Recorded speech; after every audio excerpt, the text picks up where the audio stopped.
Welcome to my YouTube channel. Friends, ಇವತ್ತಿಂದ ನಾನು stitching ವೀಡಿಯೋಗಳನ್ನ ತೋರಿಸೋಣ ಅಂತ ಅಂದ್ಕೊಂಡಿದ್ದೀನಿ. ಫ್ರೆಂಡ್ಸ್, ಇವತ್ತು ಏನಂದರೆ ಸ್ಟೆಪ್ ಬೈ ಸ್ಟೆಪ್ಪು ನಾನು ಹೇಗೆ ಸ್ಟಿಚಿಂಗ್ ಮಾಡ್ತೀನಿ ಅನ್ನೋದನ್ನು ತೋರಿಸ್ತೀನಿ. ಫಸ್ಟಿಗೆ ನೋಡಿ, ಇದು ಬ್ಯಾಕು ಡಿಸೈನರ್ ಬ್ಲೌಸಸ್ಸು.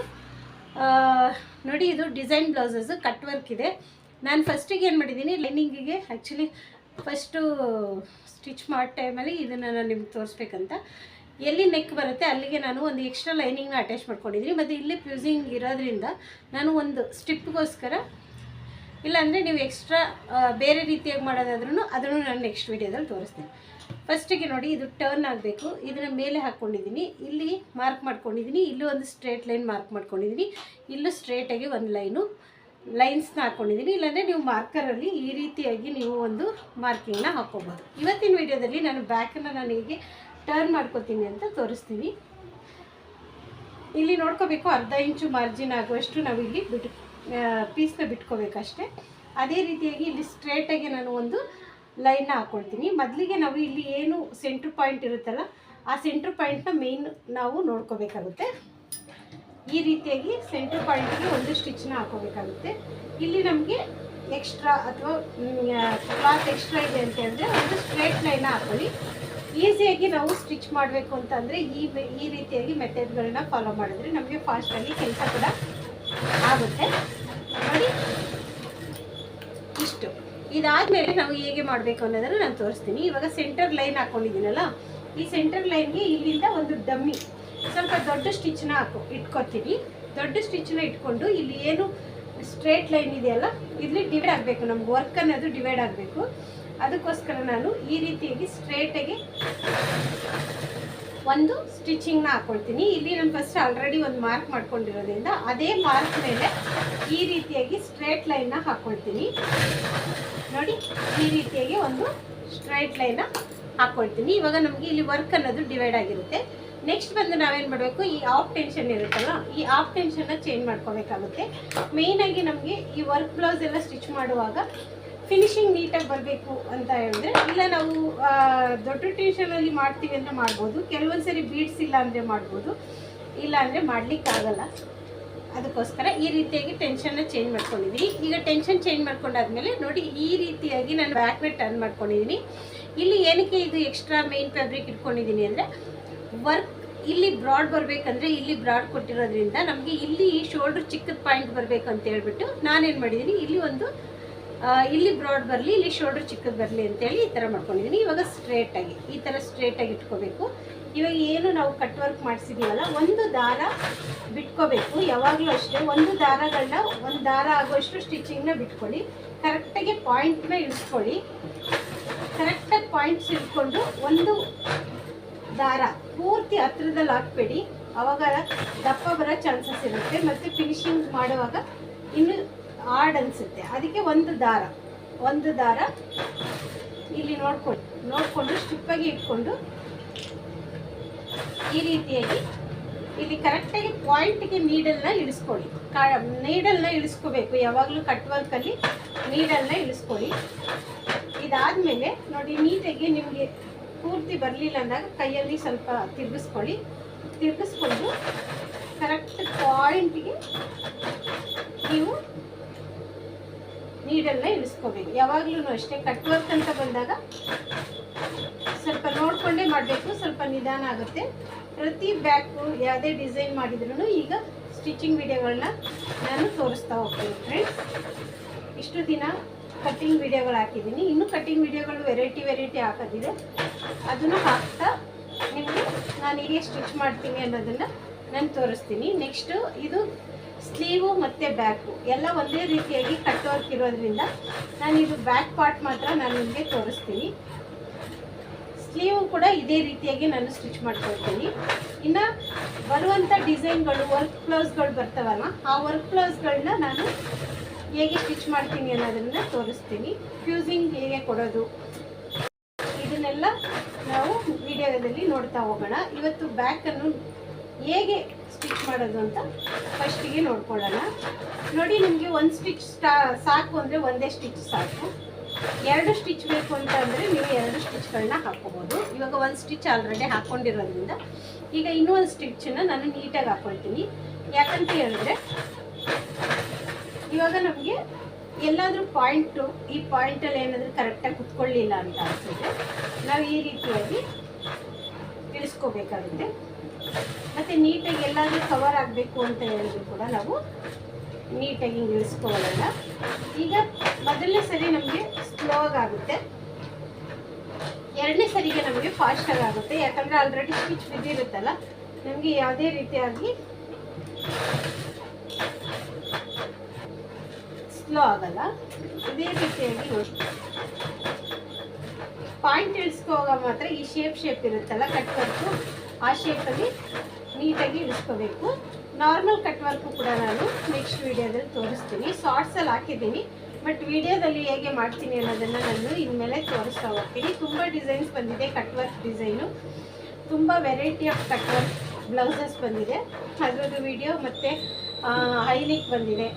ಅದನ್ನೆಲ್ಲ ಇವಾಗ ನಾನು ಸ್ಟೆಪ್ ಬೈ ಸ್ಟೆಪ್ಪು ತೋರಿಸ್ತಾ ಹೋಗ್ತೀನಿ ಫ್ರೆಂಡ್ಸ್. ನೋಡಿ ಈ ರೀತಿಯಾಗಿ ನಾವು ಸ್ಟಿಚ್ನ ಪಾಯಿಂಟನ್ನು ಇಳಿಸ್ಕೊಳ್ತಾ ಹೋಗಬೇಕು ಫ್ರೆಂಡ್ಸ್.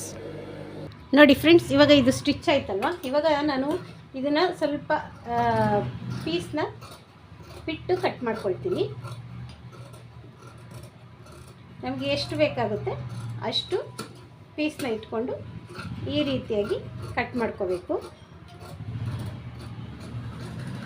ಈ ರೀತಿಯಾಗಿ ಕಟ್ ಮಾಡಿಕೊಂಡು ನೆಕ್ಸ್ಟು ನಾವು ಸಿಸರಿಂದಾಗಲಿ ಅಥವಾ ಟ್ರಿಮ್ಮರಿಂದನಾರಾಗಲಿ ನಿಮಗೆ ಈ ರೀತಿಯಾಗಿ ಎಲ್ಲಿ ಕಟ್ ವರ್ಕ್ ಇದೆ ಆ ರೀತಿ ಶೇಪಲ್ಲಿ ನಾವು ಮ್ಯಾಚ್ಗಳನ್ನ ಹಾಕ್ಕೋಬೇಕು. ನೋಡಿ ಈ ರೀತಿಯಾಗಿ ಮ್ಯಾಚ್ಗಳನ್ನ ಹಾಕ್ಕೋಬೇಕು. ಇದಾದಮೇಲೆ ಇದನ್ನು ನೀಟಾಗಿ ಈ ಥರ ಉಲ್ಟಾ ಮಾಡ್ಕೋಬೇಕು. ನೋಡಿ ಈ ರೀತಿಯಾಗಿ ಉಲ್ಟಾ ಮಾಡ್ಕೋಬೇಕು. ಇದು ಉಲ್ಟಾ ಮಾಡಾದಮೇಲೆ ನೋಡಿ ಈ ರೀತಿ ಉಲ್ಟಾ ಮಾಡಾದಮೇಲೆ ಒಂದು ಸರಿ ಐರನ್ನ ಮಾಡ್ಕೊಂಡು ಬರೋಣ.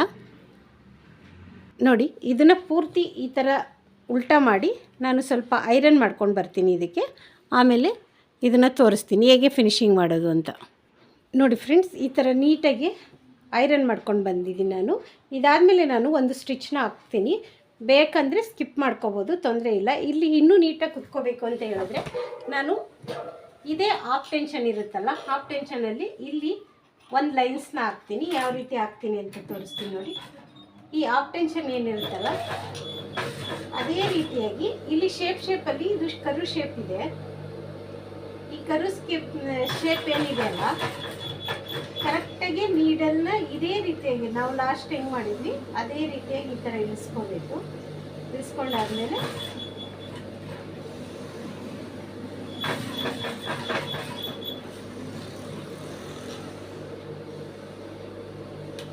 ನೋಡಿ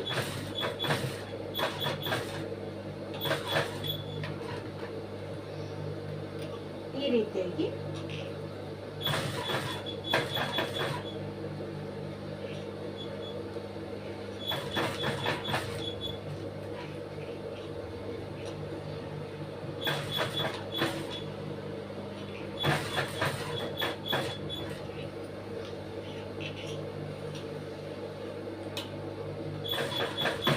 ಇದು ಪೂರ್ತಿ ಆಗೋವರೆಗೂ ಕರು ಶೇಪ್ ಹೆಂಗಿರುತ್ತೆ ಅದೇ ರೀತಿಯಾಗಿ ನೋಡಿ ಈ ರೀತಿಯಾಗಿ ನೀಟಾಗಿ ಸ್ಟಿಚ್ನ ಹಾಕ್ಕೊಳ್ತಾ ಹೋಗಬೇಕು. ನೋಡಿ ಈಗ ಫೈನಲ್ ಆಗಿ ನೀಟಾಗಿ ಮಾಡಿಕೊಂಡು ಕರು ಶೇಪ್ ಅನ್ನೋದು ಈ ಥರ ಕಟ್ ವರ್ಕ್ ಬಂದಾಗ ಆಲ್ರೆಡಿ ಡಿಸೈನ್ ಮಾಡಿಸಿದಾಗ ಕಟ್ ವರ್ಕ್ ಅನ್ನೋದು ಕರೆಕ್ಟ್ ಶೇಪಲ್ಲೇ ಬಂದಿರುತ್ತೆ. ಒಂದು ಪಾಯಿಂಟ್ ಕೂಡ ನಮಗೆ ಹೆಚ್ಚು ಕಮ್ಮಿಯಾಗಿ ಬರಲ್ಲ. ನಾವು ಮಾಡುವಂಥ ಶೇಪ್ಗಳದ್ದು ನೆಕ್ಸ್ಟು ನಿಮಗೆ ತೋರಿಸ್ತಾ ಹೋಗ್ತೀನಿ, ಯಾವ್ಯಾವ ಡಿಸೈನ್ ಮಾಡ್ತೀನಿ ಅಂತ ತೋರಿಸ್ತಾ ಹೋಗ್ತೀನಿ ಫ್ರೆಂಡ್ಸ್.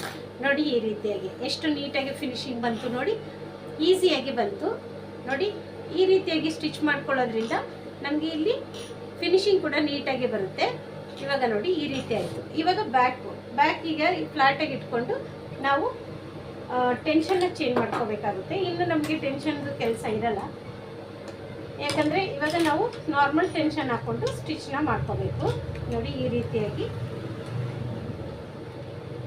ನಾರ್ಮಲ್ ಟೆನ್ಷನ್ ಹಾಕ್ಕೊಂಡು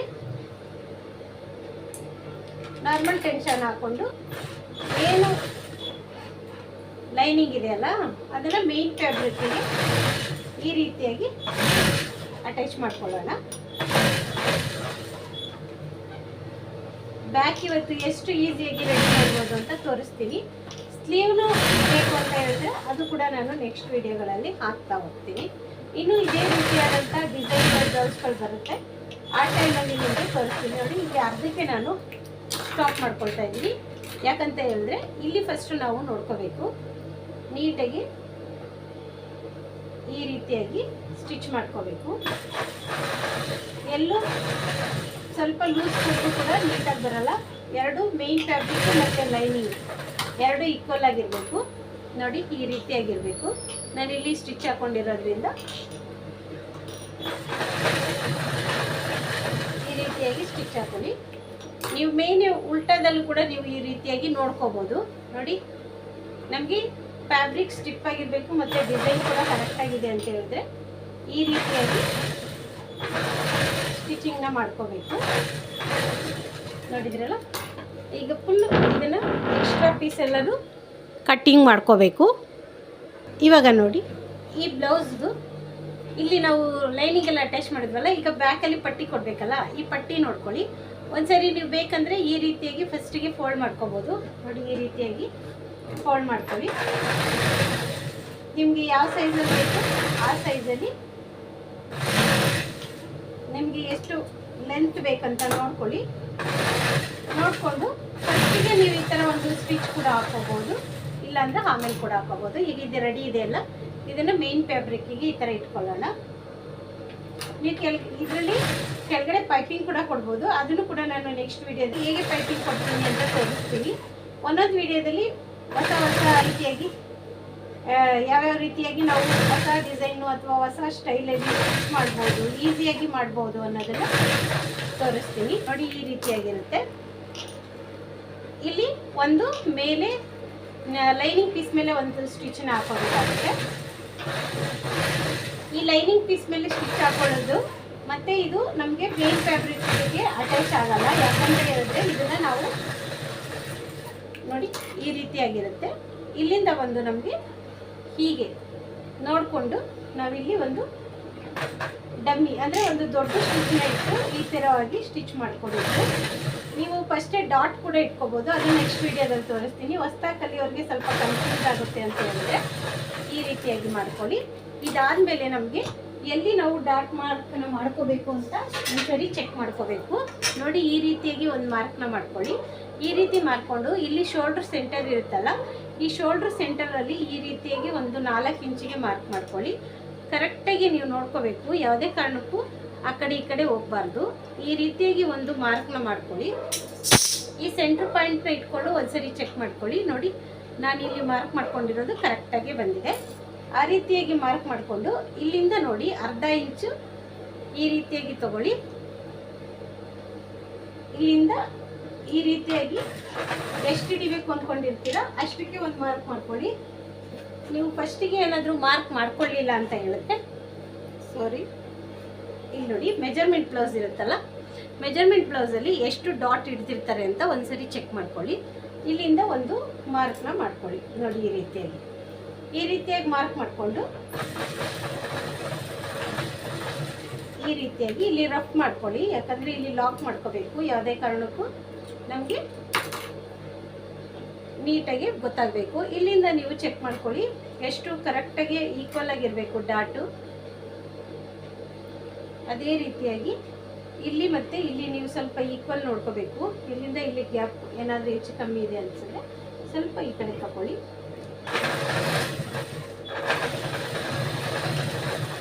ನೋಡಿ, ಈ ರೀತಿಯಾಗಿ ಥ್ರೆಡ್ನ ಟ್ರಿಮ್ ಮಾಡ್ಕೊಳ್ಳಿ.